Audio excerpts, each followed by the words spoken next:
you don't put it. If you're in the mood, we can take it to the moon. Just like a movie scene, table for two. No need to be fair, I want you instead. Assalamualaikum warahmatullahi wabarakatuh. Nama saya Alia Siti Azahra, kelas 1B dari Program Studi Ilmu Pendidikan Agama Islam Universitas Pendidikan Indonesia. Di sini saya akan mereview buku yang berjudul Islam yang Saya Pahami, karya Muhammad Quraish Shihab. Buku ini berjumlah 332 halaman dengan tebal 19 cm. Buku ini diterbitkan pada bulan Mei 2018. Penulis buku ini yaitu Muhammad Quraish Shihab dilahirkan di Sidendre Rampang pada 16 Februari 1944. Beliau merupakan putra keempat dari 12 bersaudara dari pasangan Profesor Abdurrahman Shihab dan Asma Abu Rish. Beliau juga merupakan cendekiawan Al-Quran dan mantan Kementerian Agama Indonesia pada Kabinet Pembangunan 7 di tahun 1998. Di dalam buku Islam yang saya pahami ini, di bab pertama ada tentang Tuhan, alam, dan manusia. Dalam Al-Quran, Tuhan memperkenalkan dirinya dengan nama Allah seperti dalam Quran Surat Toha ayat 14. Allah Maha Esa sebagaimana yang sudah ada di dalam Quran Surat Al-Ikhlas. Dan juga Allah memperkenalkan dirinya dengan Asmaul Husna yang artinya nama-nama terindah. Lalu dalam surat Al-Baqarah ayat 30, Allah akan menciptakan khalifah di dunia. Kemudian Quran surat Az-Zariyat ayat 56 bahwa Allah tidak akan menciptakan jin dan manusia kecuali untuk beribadah kepadanya. Oleh karena itu, ketika manusia menjadi khalifah di dunia, maka tugas tersebut harus dilengkapi dengan potensi yang dapat mendukungnya. Lalu Allah menganugerahi manusia dengan dua potensi besar, yaitu yang pertama ilmu, dan yang kedua adalah penundukan alam raya. Kemudian bab 2, yaitu dunia atau bumi. Bagi para agamawan dan ilmuwan, dan juga menurut Al-Quran, bumi yang sedang kita pijak ini adalah sesuatu yang mewujud, dan juga bumi itu bulat. Kemudian, Nabi SAW bersabda, dunia atau pentas bumi adalah penjara orang mukmin dan surga orang kafir. Hadis riwayat Muslim. Kemudian bab 3, dalam hidup, suatu hal akan silih berganti dan beragam kesulitan yang dialami manusia, sehingga manusia terkadang memandang hidup dengan pandangan penuh pesimisme. Padahal, agama melarang berputus asa dalam kehidupan, bahkan melarang berdoa agar cepat dimatikan oleh Allah. Seperti dalam hadis riwayat Muslim, ketika kita menghadapi kesulitan, maka berdoalah dengan, ya Allah, hidupkanlah aku kalau kehidupan baik untukku, dan wafatkanlah aku kalau wafat baik untukku. Di bab keempat ada jasmani dan rohani. Dalam Islam, jasmani dan rohani merupakan sebuah gabungan untuk menjadi manusia. Jasmani adalah sesuatu yang dapat dilihat yang ada pada manusia. Sedangkan rohani tidak dapat terdeteksi tempat dan juga hakikatnya, tetapi dapat dijangkau sebagian fungsinya dalam kehidupan ini. Dalam Quran Surat Al-Isra ayat 85 yang artinya, roh adalah urusan Tuhanku. Kamu tidak diberi pengetahuan kecuali sedikit. Kemudian di bab 5 ada akal dan syahwat.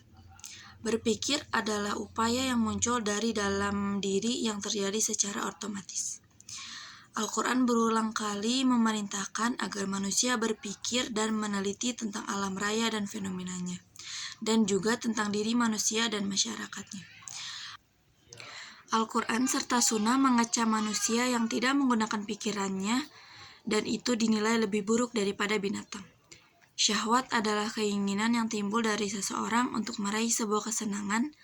Syahwat ada berbagai macam. Syahwat itu diperlukan, tetapi manusia juga harus bisa mengontrol syahwatnya agar tidak lepas kendali. Pada bab 6 ada lelaki dan perempuan.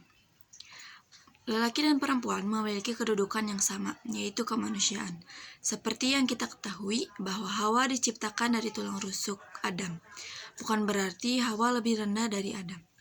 Kekuatan pria juga sangat dibutuhkan wanita, maupun sebaliknya. Kelembutan hati seorang wanita akan menjadi diidamkan oleh para pria. Kemudian pada bab 7 ada membina keluarga. Sebelum berkeluarga, manusia harus menikah terlebih dahulu, serta memenuhi segala rukun dalam pernikahan tersebut. Kemudian ketentuan-ketentuan pernikahan juga dijelaskan mengenai perceraian. Islam memang membenarkan perceraian, namun tetapi Islam melarang memudahkan urusan perceraian tersebut. Bab 8 yaitu masyarakat. Masyarakat adalah kumpulan-kumpulan dari sebuah keluarga. Dalam Islam, masyarakat disebut juga umat. Agama Islam menetapkan langkah-langkah untuk menciptakan masyarakat yang didambakannya. Salah satunya adalah dengan penegakan hukum. Di bab 9 ada kewarganegaraan. Kewarganegaraan merupakan sebuah hal yang mengharuskan adanya hubungan kasih antara rakyat dan tanah atau negara. Seperti ungkapan populer yang dinisbahkan kepada Rasulullah SAW, yaitu hubul waton minal iman, yang kalimat tersebut sudah sangat populer bagi kalangan umat muslim. Selanjutnya di bab 10 ada jihad. Jihad merupakan pengerahan semua kemampuan untuk melakukan kegiatan hingga mencapai tingkat yang menyulitkan diri sendiri demi menangkal keburukan dan kemudian meraih kebaikan. Jihad juga terbagi menjadi dua jenis, yaitu jihad kecil dan juga jihad besar. Di bab 11 ada harta. Harta merupakan sesuatu yang bermanfaat yang dimiliki seseorang, baik wujudnya maupun manfaatnya. Manusia memiliki harta adalah dia yang diberi hak oleh Allah untuk mengelola dan memanfaatkannya dengan baik dan benar. Al-Quran memperingatkan bahwa harta merupakan ujian bagi pemiliknya, lebih tepatnya dalam Quran Surat Al-Anfal ayat 28. Pada bab 12 ini ada kebebasan. Allah Subhanahu wa Ta'ala telah menganugerahi manusia sebuah kebebasan. Tetapi, apakah manusia bisa bebas sepenuhnya? Maka kembali lagi kepada si penanya, akan timbul pertanyaan juga bahwa apakah Anda akan mau jika memiliki atau ditandingkan dengan Tuhan yang bebas melakukan apa saja terhadapmu. Pada bab 13 yaitu Islam dan seni. Seni Islami bukan hanya sekadar kalimat-kalimat berupa nasihat langsung atau anjuran mengikuti kebajikan. Lebih dari itu, ia adalah ekspresi keindahan tentang alam, kehidupan manusia yang sejalan dengan nilai-nilai Islam. Dalam Islam juga dianjurkan untuk memperindah suara ketika membaca Al-Quran. Dan juga Rasulullah SAW pun memakai pakaian yang indah, bersih, dan juga rapi. Kemudian di bab 14 ada damai. Agama datang membawa dan menganjurkan kedamaian, seperti yang diajarkan untuk sapaan awal oleh agama-agama, yaitu salam. Contohnya dalam agama Islam, ketika bertemu dengan seseorang pasti akan mengucapkan Assalamualaikum, yang artinya semoga kedamaian senantiasa menyertai Anda. Kemudian dalam bab 15 ada politik dan Islam. Pembahasan ini menurut saya sangat berat, tapi saya akan mencoba menjelaskannya sedikit. Dalam Al-Quran, politik menggunakan kata hikmah yang juga bermakna siasat. Dalam Islam, politik atau hikmah ini diperbolehkan jika menimbulkan kemaslahatan.